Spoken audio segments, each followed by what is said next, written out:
PlayStation, PlayStation 2, Xbox, PlayStation 3, Xbox 360, and you know what? Even PlayStation 4. No. When I say those names, it probably brings back some great memories to you, doesn't it? Coming home after school and popping in amazing games like Halo, God of War, Gears of War, Uncharted, Shadow of the Colossus, literally anything to take your mind off the fact that you have a math test tomorrow for Miss Roman's class and you don't know what the hell you're doing. And it was also the most accessible way to game for us kids. Good luck convincing your parents to drop $3 grand on a PC setup. You could just play with yourself or just play with your boys, and for God's sake, it sparked the console wars. People picking and defending their favorite platforms to the death like some epic Space Marine last stand, and for good reason. There was a genuine case that each console could make that they were the best, and you should be playing on them instead of those other guys. The names PlayStation and Xbox demanded respect, and the options and opportunities seemed endless. Fast forward to today? Not so much. There's more enthusiasm among New York Jet fans than there is right now for the PlayStation 5 and the Xbox Series X. For those of you who don't watch football, that is really impressive. Sales for both consoles are declining and public perception of both brands are probably at the lowest they've been in a while. And I want to examine what has gone wrong with the 9th generation and why has it been such a disappointment to everybody. So, it's time to assess the damages. So strap in, boys and girls, and let's get down to business. So first, with every generation, you expect a leap in quality because the consoles are inherently more powerful. But in this case, it's not. When you look at graphics between both generations, it doesn't really leap out at you. Nobody's been able to take advantage of the hardware because of other creative decisions that the studios have to make. The only games off the top of my head that I can only see working on next-gen consoles are Spider-Man 2, Ratchet & Clank Rift Apart, Hellblade 2, and maybe Returnal. That's it. I'm not one that harps on graphics, but when you're marketing your consoles as the most powerful yet, and most games feel like they can be played on last gen, there's your first strike. But then we get into what actually matters. What is the biggest thing that consoles rely on? Games. Games. Each console has its own set of games that you can only find there. Console exclusives. They are the main selling point for these consoles and what could give them an advantage over others. Why would I want to buy an Xbox? I'm happy with my PS2. Well, my boy, let me tell you about Halo. Why would I want to spend 500 big ones to get a PS3?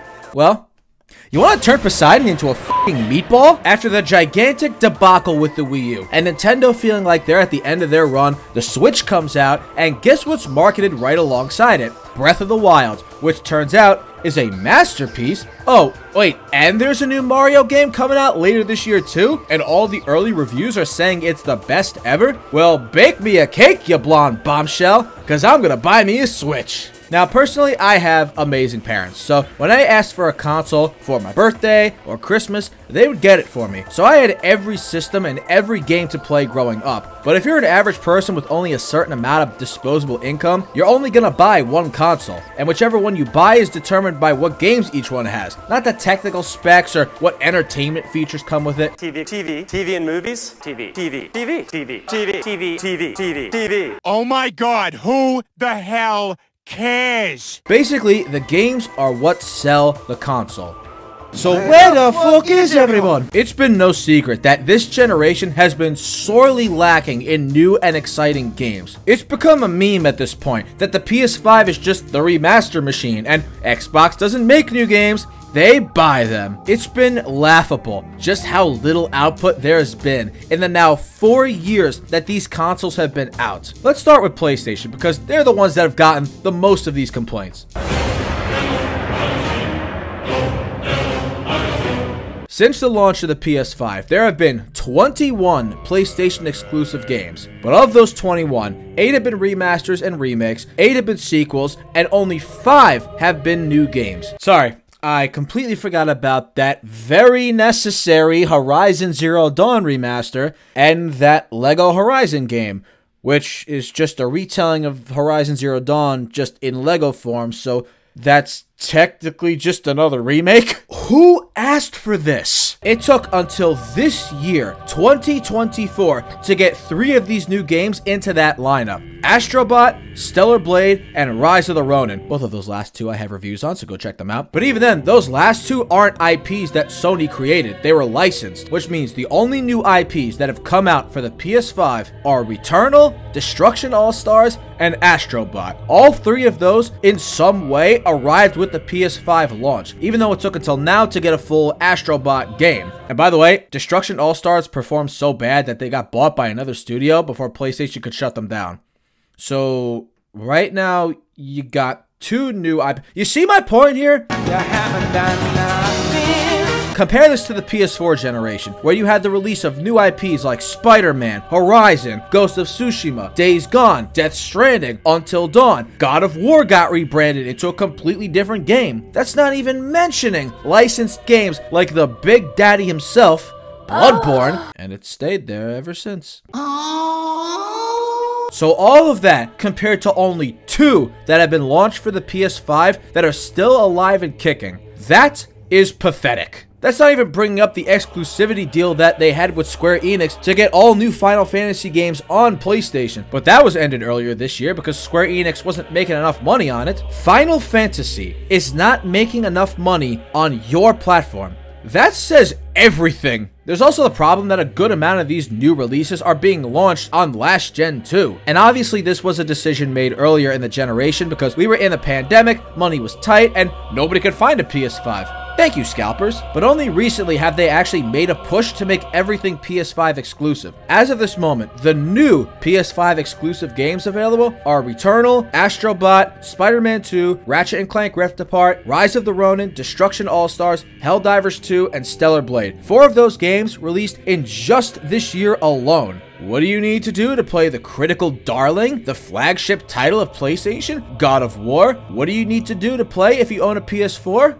Nothing. Bow down to your new messiah, Horizon, who has come to cleanse you of your sins. Also, you could just forget about it in 5 minutes. Oh, but you don't need to buy our shiny new console to play it. Sony has not done nearly enough to sell players on this new console, and we're 4 years in. It's reportedly at the latter half of its life cycle. That's a problem. But if you want to talk problems, let's talk Xbox. With PlayStation, the games problem has at least come up recently in this generation. Xbox has had this problem dating back to the Xbox One. They have not made a high-quality blockbuster game in I don't even know how long it's been. PlayStation, at least when they release their games, they're great and critically acclaimed darlings that win awards. Since the creation of the Game Awards in 2014, do you know how many Xbox exclusives have been nominated for Game of the Year? 0. PlayStation? 12. With 2 wins. Xbox has not even been nominated. How pathetic is that? I'm not saying they haven't released any good games. There are other franchises under their belt like Sea of Thieves, State of Decay, Flight Simulator. Actually, I can't think of any more. I'm sorry, no matter how much you like these games, these are not franchises that get people out of their seats and gets them excited to go buy an Xbox. These are the caliber of game that hold you over while the big blockbuster games are being worked on. They are Game Pass games and nothing more. But that's the other problem, the big blockbuster IPs. If I'm making a collage of Xbox characters and the only ones I could come up with are the Master Chief, Marcus Phoenix, and a goddamn race car, you know something is horribly wrong here. It's different when a company is just struggling to make new successful IP, but in Xbox's case, it feels like they just gave up. There hasn't even been an attempt to create a new IP with Xbox because they rather make games that supplement Game Pass since they felt that was their only means of competing. But the problem is none of them have been good enough to break through to the mainstream, and you'd be hard-pressed to find a casual gamer that can name an Xbox franchise besides the 3 I mentioned earlier. But how about those 3 franchises? They must be good, right? Well, Halo has been an absolute bungled mess, Gears of War has been non-existent, and the last 2 entries themselves have had mixed reception. Forza is great if you're a racing game fan, doesn't do anything for me though. Which brings us to the Series X. Since launching in 2020, besides Forza, which is a niche game, do you know how many major releases have come out on the Xbox Series X? Halo Infinite, Hi-Fi Rush, Redfall, Starfield, Hellblade 2, and Stalker 2. 6 games. What the hell have you been doing the whole time? Stop talking about doing your job and go and do your job. Halo Infinite's campaign was good, but its multiplayer live service was mismanaged every step of the way, and it completely destroyed players' faith in 343 as the shepherds of Halo. Redfall was a disaster that resulted in the closure of Arcane Austin. Starfield was about as bland of an RPG as you could possibly make, and Hellblade 2 was a piece of shit that I don't feel like talking about again. It will suck you. And I haven't played Stalker 2 yet, so I'm withholding judgment on that. Which leaves Hi-Fi Rush, which I'll get to later. If you can't make anything new and you can't take advantage of your existing IPs, then why the hell should I pay any attention to you? Not to mention that Xbox is committed to cross-platform launches. At least PlayStation makes you wait a while before they put it on PC. Xbox is on immediately because of Game Pass, and all their new games are also now coming to PlayStation. There's even been talk about the major IPs coming over. Yes, including Halo. Can you imagine Master Chief on PlayStation? If they set that android free, it will be the end of all of us! So, why should I own an Xbox again? Every way you look at it, Xbox has completely failed in every aspect when it comes to the Series X. At least there's a reason to own a PS5. But it's not just the games that created this problem. It's that now, when people look at these companies, they no longer see the beacons of light that they once were. When discussing the 9th generation, it's not just about the games and the hardware. It's about the brand image of both sides during the generation and how they manage it. And the way PlayStation and Xbox have managed this generation has been an unmitigated disaster. It's been full of decisions you look at and wonder how nobody in the room stood up and said, hey, this is a bad idea. Starting with PlayStation.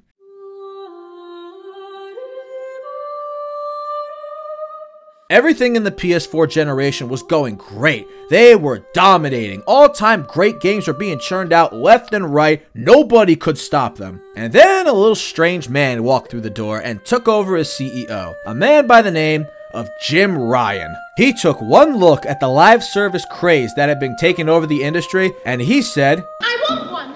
I want a golden goose. Sir, our studios make single-player games. They don't know how to— Did I stutter? Get everyone making a live service game. Naughty Dog, Insomniac, I don't care if they don't know how to do it. Get them going now. And you know what? Our studios don't know how to make live service. We'll find studios who do know. Firewalk, Haven. Oh my god.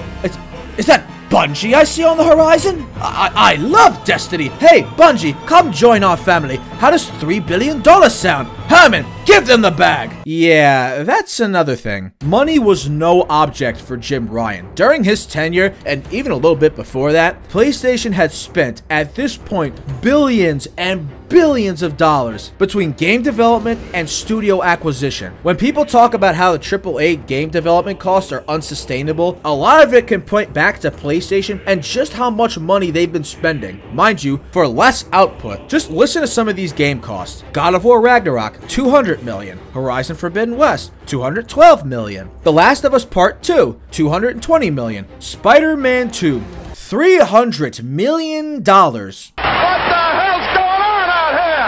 Just think about that number. $300 million for a sequel to a game that was made for $100 million and, in my opinion, is better in every category except graphics. Let me put this into context. Ghost of Tsushima was made for only $60 million, a game arguably better than all of those. All of this going on while PlayStation is sinking millions and millions of dollars into live service projects their other studios are making in the meantime. Yeah, you know why there's been barely any games for the PS5? It's because of this. They had 12 live service projects in development, and half of them as of right now have already been canned, including the Last of Us multiplayer game, which Naughty Dog had no business making. Just imagine if they took that money and instead made another Jak and Daxter, and the rest of the live service games are up in the air. They're not even confirmed. That's a KD of 0.5 at best. But then they got one that broke through. Helldivers 2 this year took over gaming. It was everywhere. Democracy was alive and well, and it felt like such a breath of fresh air compared to all the cinematic narrative experiences PlayStation usually offers.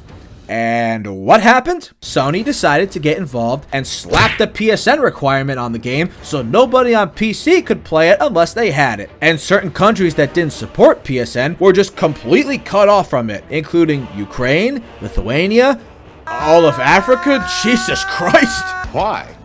Because fuck them, that's why. Now, they ended up reversing that decision because the backlash was so bad, but the damage was already done. The game started to fall off dramatically, and all momentum was just snapped out of existence. And by the way, even though the decision was reversed, the game was just pulled in any countries that couldn't support PSN. So, as far as that goes, nothing's changed. You still can't play it if you live in Ukraine. And now, every PlayStation game that comes to PC will be forced to have this requirement because they want your data, and they want it now. It's my money and I need it now! But that's not even the worst thing that PlayStation has done recently. I have a confession to make, dear viewer. I lied earlier. You see, I said PlayStation created only 3 new IPs during the PS5, but in actuality, they made 4. One that has been redacted by the Imperium Inquisition, but I have received permission to unmask it. For better or for worse. If there is one thing that PlayStation and Sony will be defined by in the 9th generation, it will be the absolute disaster that was Concord. Oh shit, here we go again. The biggest embarrassment in the history of gaming, and I don't think it's close. A live service game that Sony had tagged internally as the future of PlayStation. Herman Hulst himself had called it his baby. This game's development suffered heavily from toxic positivity. Nobody in-house could criticize it, despite the fact that every single person on YouTube who saw this thing was violently screaming from the rooftops, "Hey! Nobody wants this!" But it doesn't matter because they saw it as their marvel. They were going to make merch, animes, they had a section of that new secret level show coming out on Amazon. All this content was going to be made for this game. And then it came out, and nobody gave a shit. Concord was nothing more than a generic hero shooter in an already saturated market with some of the worst designed heroes in any game I've ever seen. And worse than that, it was $40, where most others in this genre are free. So even if you were thinking about playing it just to see what the fuss was about, that stopped you real quick. The game flopped to such a degree that it was shut down 2 weeks later, the studio was shut down in late October, and everyone who bought the game got a full refund. So they literally made no money with this game. But wait, there's more. Somehow. Do you know how much money PlayStation spent on this game? Take a guess. 50 million? 100 million? 200 million? 250? No, wait, 300? No. According to Colin Moriarty of Last Stand Media, Concord cost $400 million. You've got to be fucking kidding me. That's reportedly not even counting how much it cost to acquire Firewalk Studios. These guys paid $200 million before the game was even in alpha state, and development was going so bad that they felt the genius need to spend another $200 million on it to get it to, quote, minimum viable product status. $400 million for 697 peak players on Steam.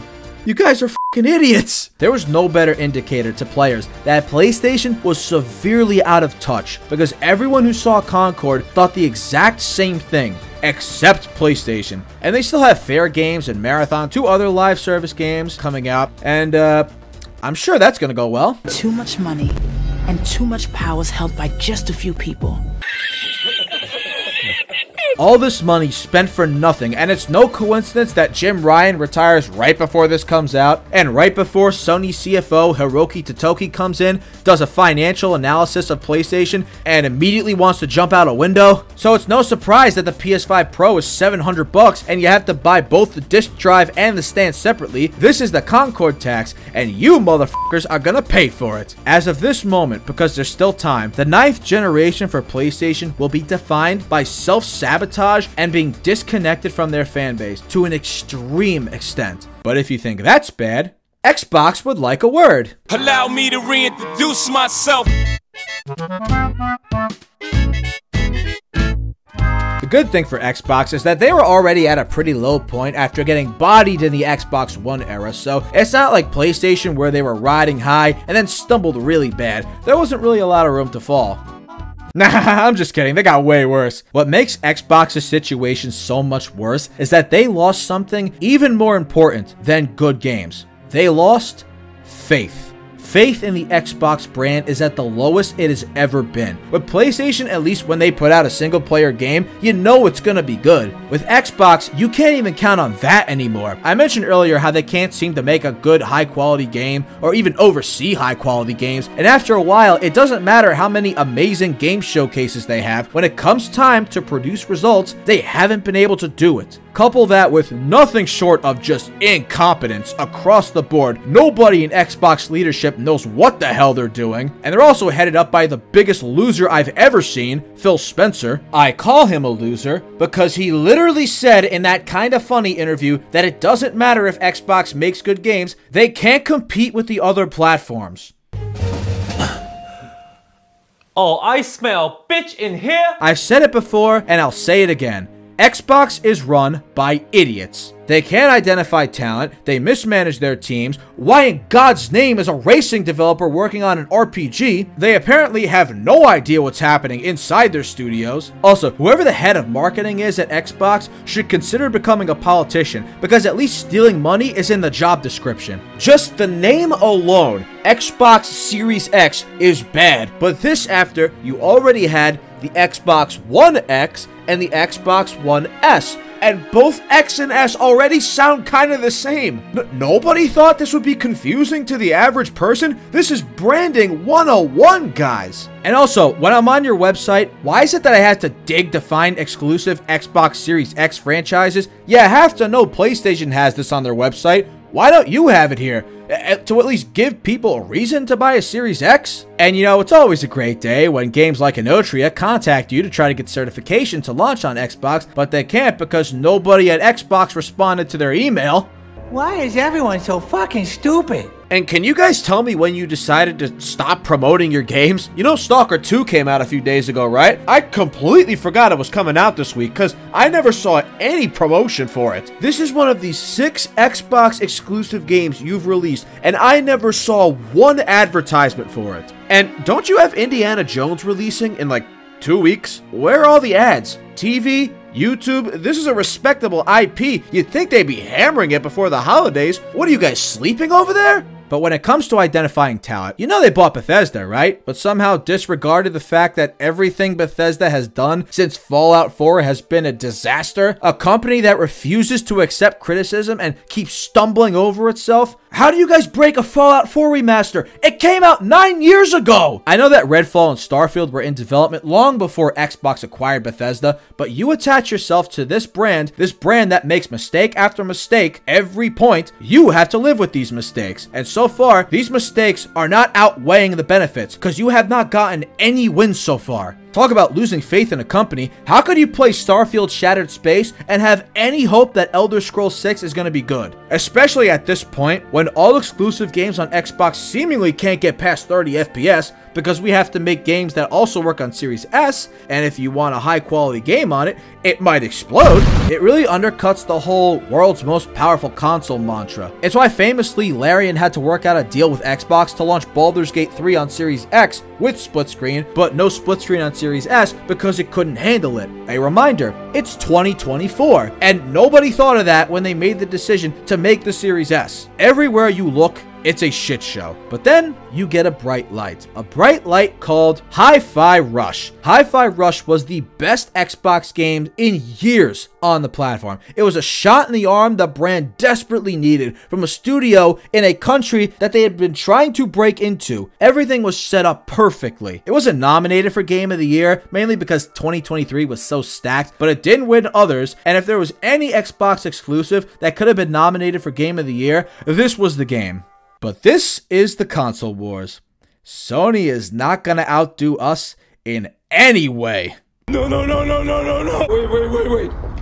Wait. Everything that I have said about Xbox, every feeling that everybody has towards the brand right now, culminated with this moment. The decision to shut down Tango Gameworks after the release of Hi-Fi Rush was the moment that the Xbox brand as we knew it died. I made a whole video on it back when it first happened. It was a plain admission that Xbox could not care less about gamers, and more importantly, game developers. Their good guy persona they spent years building was shattered in an instant. It told everyone they only care about money, and now everything that comes out of Phil Spencer's mouth is meaningless. It's also a decision that just tanks every other studio's morale, because when you flat out say that even if you make a great game, it still may not be enough, that doesn't exactly fill your workers with confidence. Xbox as an employer has become the Inquisition. Innocence proves nothing. Also, with this decision itself with Hi-Fi Rush, every executive also looks like an idiot because Hi-Fi Rush was shadow dropped day one on Game Pass with no marketing or promotion before that, and it still ended up being a hit on Game Pass. Oh, but then you find out that Game Pass negatively impacts sales for any game that launches on the platform. So when you take all those into account, it doesn't take a genius to figure out what's going to happen. Hi-Fi Rush's financial failure was entirely because of Xbox's mismanagement, and then Matt Ass has the balls to turn around at an employee town hall and say, we need small games that give us prestige and awards. This also after announcing the closure of the other set of Bethesda studios and messing up the names of two of them. Luckily, Krafton ended up acquiring Tango Gameworks, so they're still going to be alive, and Hi-Fi Rush as an IP will get more investment, which is the best news I've heard in a while. But this is the moment where the curtains were pulled back and everyone saw Xbox's true side and just how horribly run they are, and their image is forever tarnished and their goodwill is completely gone, along with people's faith in the brands. And the sad part, nobody is upset about it. So, a little post-edit note here. During the making of this video, Xbox decided it would be a great idea to release this ad. Everything is an Xbox, according to them, according to this apparently.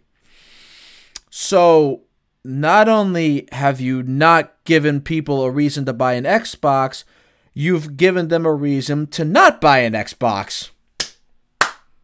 Great. Great job, guys. Great job. I did not think you could get worse, but somehow you did. So, the 9th generation has had its share of problems, and it's no surprise that both platforms are struggling right now. Both sides have done a pretty good job converting people to PC at least. Until they find out that every port comes out broken. If I had to sum up the 9th generation as of this moment, it is a time when both companies cannot get out of their own way. And it is going to take a lot of investment to right the ship for these guys. There is hope for PlayStation to rebound, and I expect them to, but Xbox has sold their soul and are now nothing more than a shell of themselves. And it's really sad to see it because competition is the best thing for all of us. We can't just have PlayStation as the only mainstream console while Nintendo is off doing their own thing. Nothing good will come of that. But I've talked about this enough already. I've said all I need to say. I hope you guys enjoyed watching. I just hit 10K subs recently, so thank you so much for that. I still can't believe it. I must be doing something right. So thank you for all the support. I hope you liked the video, and I'll see you guys next time. Peace!